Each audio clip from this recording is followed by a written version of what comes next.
Operation നടത്തിയപ്പോ അകത്ത് കത്രിക പോയ ഒരു സ്ത്രീയല്ലേ നിങ്ങളുടെ വീടിന്റെ മുമ്പിൽ വന്ന് സത്യാഗ്രഹം നടത്തുന്നത്? ഒന്ന് സഹായിക്കണ്ടേ? എത്ര നാളായി അവർ സമരം ജീവിക്കാൻ നിവർത്തിയില്ല. 5 കൊല്ലം വയറ്റിൽ കത്രിക ചുമന്നുകൊണ്ട് കടന്നാൽ അവരനുഭവിച്ച വേദനയും കഷ്ടപ്പാടും ദുരിതവും ഓർക്കാൻ പറ്റില്ല. ഒരു ഫയൽ കൊണ്ടുവന്ന് ക്യാബിനറ്റിൽ കൊണ്ടുവന്ന് അവരുടെ ചികിത്സ ഞങ്ങൾ ഏറ്റെടുക്കും എന്ന് പറയാനുള്ള ഒരു മനസ്സ് കാണിക്കണ്ടേ സാറേ? ഒരു മനസ്സ് കാണിക്കണ്ടേ? ഒരു മനസ്സുണ്ടോ? ഒരു സ്ത്രീയല്ലേ അവര്?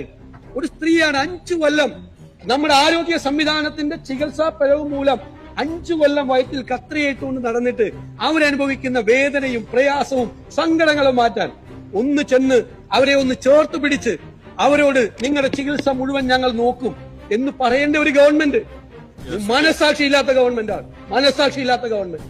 സാർ, കേരളത്തിലെ ഗുരുതരമായ ഈ വിഷയം ആരോഗ്യ കേരളത്തെ രക്ഷിക്കാനുള്ള അടിയന്തരമായ നടപടികൾ സ്വീകരിക്കണമെന്ന് ഞാൻ അഭ്യർത്ഥിക്കുന്നു.